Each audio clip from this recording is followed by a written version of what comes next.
चाय की दुकान पे बैठ के हम काम कर ले तो भी कमा सकते हैं। हमारे बच्चे भूखे सोए हैं, हमें बहुत रोना आता है। 30 साल निकल चुके हैं हमारी जिंदगी के।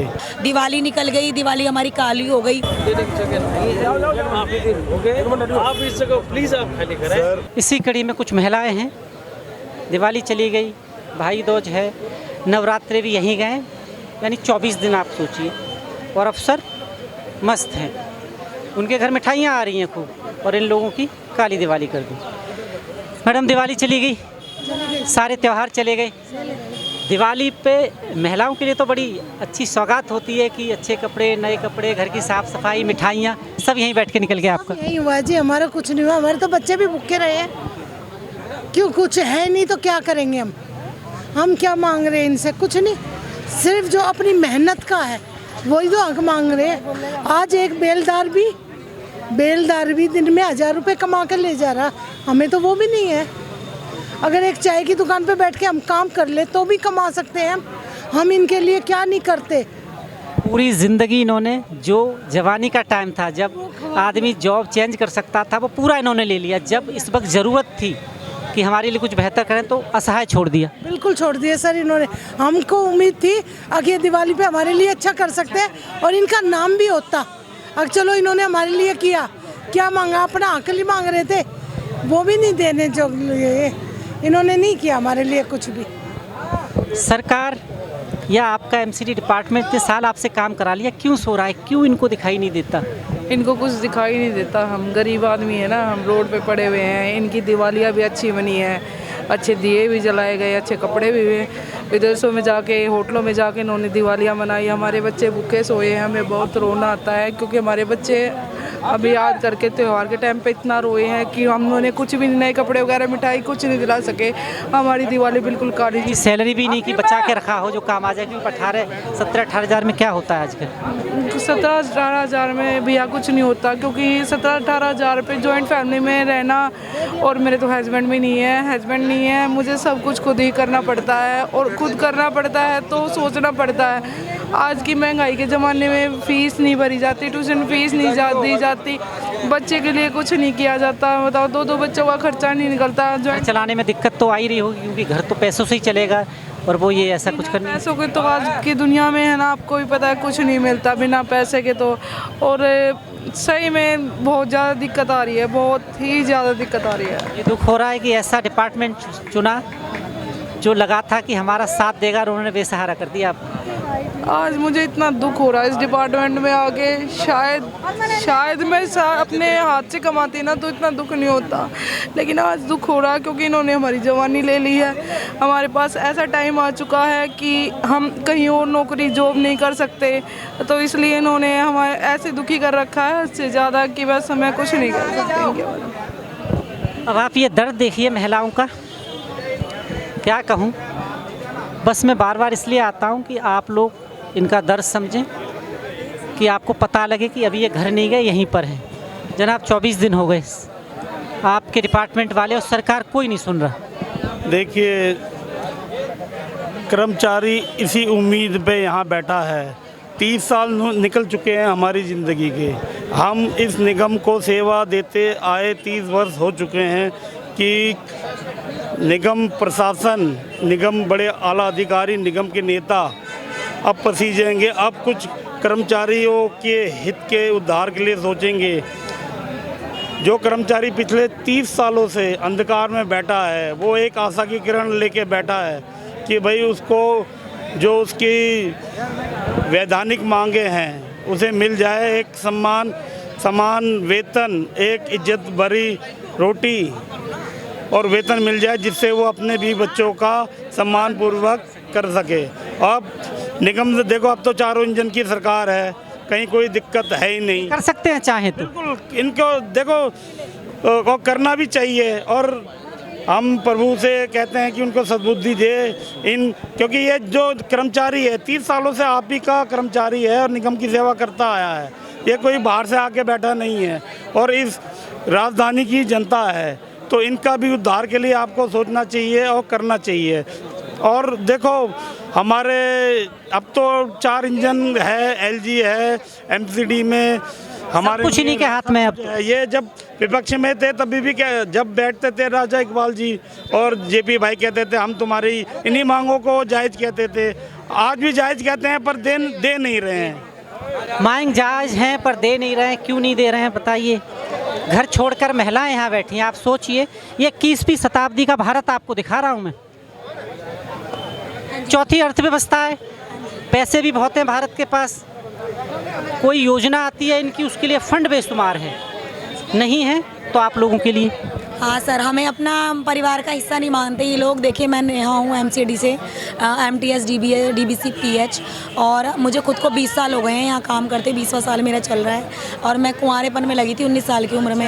हाँ जी, 20 साल हो गए आप? मुझे 20 साल हो गए, 20वां साल मेरा चल रहा है, ठीक है। और बहुत सोचा था हमने कि मतलब हमारी नौकरी आज नहीं, कल नहीं, परसों नहीं। कहते हैं 12 साल बाद तो कूड़े के ही भाग बदल जाते हैं, और हम कूड़े से भी गए गुजरे हो गए कि हमारे भाग नहीं बदले। हमारे भाई दिन रात यहाँ पड़े रहते हैं, हम लोग भी जैसे हमसे बनता है सुबह के आके शाम तक यहाँ हम बैठे रहते हैं बच्चों को छोड़ के। मेरे बच्चे 8 लेके आते हैं घर से। उम्मीद ही, देखिए उम्मीद भाई दुनिया कायम है। हम सोचते हैं चलो आज 2 घंटे हम भाषण दे लेते हैं, गुस्सा कर लेते हैं हमने MHO DHO के सबके खिलाफ, लेकिन फिर हम सोचते हैं हमारे मुखिया हैं, आज ही तो कल तो हमारे लिए सोचेंगे। पर ये लोग पता नहीं क्यों सोच रहे हैं, क्या इनके दिमाग में चल रहा है।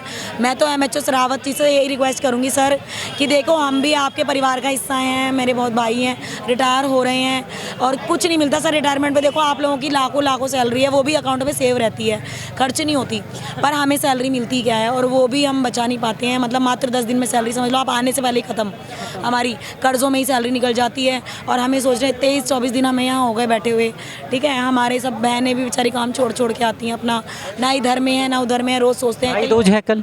हाँ जी, भाई दूज है। भाइयों का भी त्याग कर रखा है हमने इस टाइम पे। हमें हमारे तो यही भाई हैं फिलहाल, इन्हीं की भैया दूज है, इन्हीं के संग राखी और इन्हीं के संग दिवाली चल रही है हमारी। हमारे लिए तो सब कुछ इस टाइम यही है। लेकिन हम देखो, हम तो ये कहेंगे MHO राज साहब कि हमारे लिए भैया सोचिए, आप अपने मन से गिला शिकवा गुस्से को दूर करिए। देखिए हम भी बहुत दिन हो गए, हमारा भी मन करता है ड्यूटी करने का। हम 24 घंटे चलने वाले कर्मचारी हैं, हम बैठते नहीं हैं। हर जगह आपको लगा दिया जाता है जहाँ ज़रूरत हो। नीचे ड्यूटी हमारी चलती रहती है। हम देखिए, आप हमारी सेहत ही देख लो कैसी है, ऊपर नीचे चलते फिरने का हमारा काम। क्या आपको क्या लग रहा है, कहाँ अड़चन आ रही है, क्यों नहीं करे? ऊपर हम सुने ना इकबाल साहब को, तो वो कह रहे नहीं हम सब मांग ठीक है, मान लिया हमने उनकी मांग है, हम सब कुछ कर रहे हैं। 2 बयान चल रहे हैं उनके, और आपके साथ वो बात भी नहीं कर रहे, और वहाँ कह रहे हैं कि हमने कमेटी बना दी है 11 लोगों की और ये वो। ये क्यों ऐसा कर रहे हैं, क्यों डाइवर्ट कर रहे हैं आपको? नहीं सर, हम रोज़ देखते हैं मेयर साहब का मतलब स्पीच वगैरह इनकी रोज़ देख रहे हैं। रोज़ कहते हैं हाँ हम इनके लिए कर रहे हैं, हम दिवाली पे तोहफा देंगे या दिवाली पे दे रहे हैं। दिवाली निकल गई, दिवाली हमारी काली हो गई। हर सरकार आई, केजरीवाल साहब की आई, तब भी हो सकता था, नहीं किया। अब इनका चेंज हुआ, इन्होंने भी नहीं किया। पर उन्होंने फिर भी हमें पोस्ट दी, चलो कैसे भी दी, हमें नहीं, हम उस चीज़ के लिए थैंक यू बोलते हैं भैया आप पार्टी को, कि चाहे कैसे भी दी उन्होंने, पर हमें उन्होंने पोस्ट सैंक्शन की। पर आप आज कर सकते हो, हम आपका एहसान कभी नहीं भूलेंगे। आप हमारी जो पोस्ट है उस पोस्ट पे हमें या तो पक्का कर दो, नहीं तो हमारा सेम काम समान वेतन हमें दे दो, हम तो उसमें भी आपका थैंक यू। 27,900 जो दूसरे लोगों को मिल रहा है वही। देखो होता तो 27,000 में भी कुछ नहीं है, पर हमारे लिए एक थोड़ा है कि कुछ बढ़ोतरी हो जाएगी, कि हमारे कुछ रास्ते खुल जाएंगे। सर एक चीज़ बताइए मुझे, बात आ रही है कि बजट बहुत बढ़ जाएगा, 27,900 दे दिया इनको। सरकार जब चुनाव में जाती है, आप देखते ही वहाँ बहुत कुछ अनाउंस कर देती है, जैसे दिल्ली में ही 2,500 महिलाओं को मिलेगा और ये बट रही हैं रेवड़ियाँ, वो बजट आ जाता है। पर आप जो अपना अधिकार मांग रहे हैं वो पैसा क्यों नहीं दे रहे हैं? मेरा नाम वेद प्रकाश है, मैं MTS PH हूँ। मेरे को इस विभाग में 27 साल हो गए।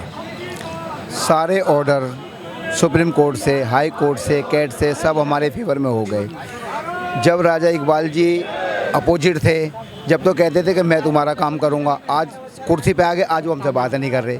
तो ऐसा क्यों?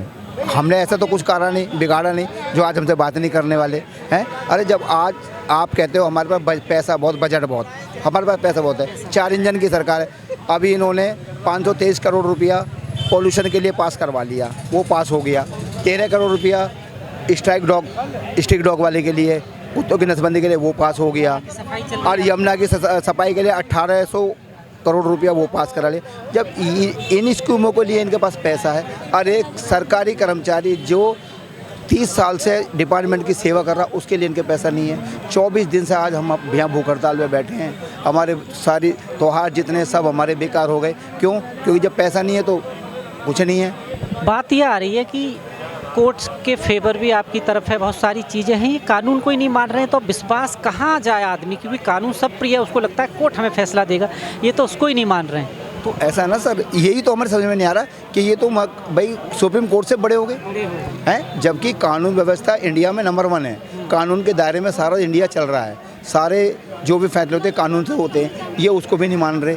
तो कम से कम ये बताए तो सही कि भाई क्यों नहीं मान रहे। आपको लगता है कि इस देश में 2 कानून चल रहे हैं, एक जो बड़े लोग होते हैं जिनको बड़ा कहा जाता है क्योंकि उनके फैसले तुरंत होते हैं, कोर्ट भी खुल जाता है रात को 12 बजे, यहाँ आप 24 दिन से बैठे दिखाई नहीं दे रहा। देखो जी, मैं तो यही कहूँगा, हमारा ये परिवार है, 5000 कर्मचारी हैं, हम इतने बड़े तो है नहीं कि हम इतनी पावर नहीं है कि हम एक कोई डिसीजन लेके 24 घंटे में काम करा दें। ये काम होते हैं पूंजीपतियों के, जो पैसे वाली सत्ता है। जैसे अब कहते तो हैं कि बीजेपी पैसे वाली है और पैसे वालों के साथ चलती है, मगर हम ये नहीं कहते, वो उनका पर्सनल मैटर है, हमें कोई लेने दिया। हमारा बस एक ही मैटर है कि भाई हमें जो हम काम कर रहे हैं हमें समान वेतन, जो दूसरों को दे रहे हो बड़ा। नहीं, इन्होंने 6 जोन हैं, उनमें अलग अलग वेतन दे रहे हो, कहीं 16,000 है, तो कानून हो तो गए, मैं तभी तो कह रहा हूँ। 16,000 है, कहीं 18,000 है, कहीं 20,000 है, कहीं 24,000 है, कहीं 27,000 है, तो ऐसा दे रहे हैं। ऐसा क्यों? वो भी MTS है, हम भी MTS हैं। तो जब उनको आप दे सकते हैं, 2013 में ऑर्डर हुआ था, वो उनको तब से दे रहे 212 आदमियों को, वो भी MTS हैं। सरकारी नौकरी नहीं मांग रहे आप। बताओ, हम तो पक्का भी नहीं कह रहे कि भाई हमें पक्का करो ना, हम ये कह रहे हैं कि हमें कोई फैसिलिटी दो। हम तो सिर्फ ये कह रहे हैं कि जो हम काम कर रहे हैं, समान काम समान वेतन वो मांग रहे हैं, जो आप 212 आदमियों को। कुछ लोग ऐसे हैं जो 1996 में लगे, उस वक्त 2000 रुपये से शायद जो भी सैलरी हो, अब आके उनकी 18-19 हज़ार सैलरी, यानी कि इतने सालों बाद इतनी हुई है ना। और कुछ लोग बीच में आ गए जिन्हें सीधा बेनिफिट मिला, वो ज्वाइनिंग उनकी 8-7 हज़ार से हुई और अब आते आते 27,900 पे हो गई। यही है ना, वही है ना, वो 212 जो आदमी हैं, ये कहते हैं कि कोर्ट से आए, वो कोर्ट ऑर्डर है, तो उस कोर्ट ऑर्डर तो हमारे पास भी तो लगता है, हम पे भी तो लगता है। वो जब उनकी भी पोस्ट सेम है, हमारी पोस्ट सेम है, तो वो ऑर्डर उनको लागू होता है, हम पे भी तो लागू होता है। और वो कुछ स्पेशल होंगे फिर, इसका मतलब स्पेशल कुछ नहीं है जी, ये तो देखो प्रशासन, सर वो तो प्रशासन ही बता सकता है, जो अधिकारी उच्च अधिकारी बैठे उन्होंने किस बिहार पे उनको दे रहे हैं, जो हमें नहीं दे रहे। अगर हमें देते तो आज हम यहाँ ना बैठे होते। अब आप देख लीजिए, देश में 2 कानून चलते हैं हमेशा, पूंजीपति वालों का और एक गरीब लोगों का। हमेशा से ये आप मान के चलिए इस देश में कि कानून भी साथ किसी और का ही देता है। लोग शोर मचाते रह जाते हैं। अब ऊपर से ये कहा जा रहा है कि मांग जायज़ है, धरना नाजायज़ है। चलिए मान लेते हैं धरना नाजायज़ है, पर शौक़ से कोई बैठता है क्या? घर बार छोड़ के, बच्चों को छोड़कर ये लोग शौक़ से बैठे हैं, या उस भविष्य की चिंता में बैठे हैं जो घर पे छोटे छोटे बच्चे हैं कि उनकी फ़ीस या जो खर्चे हैं वो यहीं से जाएंगे? नौकरी कर रहे हैं, काम करते हैं ये। और MTS मल्टी टास्किंग स्टाफ, यानी कि जहाँ ज़रूरत है वहाँ इन्हें लगा दो, काम निकालो, जो इनके अधीन काम है वो तो करते ही हैं। पर अब सरकार है, तीनों जहान सब कुछ ऊपर से नीचे इनकी सरकार है। अब कैसे काम कर रही है? इनके मेयर साहब हैं, नहीं सुन रहे राजा इकबाल साहब, उन्हीं के अधीन आते हैं। अब ये जैसे बता रहे हैं, विपक्ष में थे, कहते थे हम कराएंगे, राजनीति चरम पर है, वोट ले लिए, लोगों को भूल जाओ। आप देख रहे हैं JNN news, cameraman Ravi Kumar के साथ मैं राजेश्वर चौहान।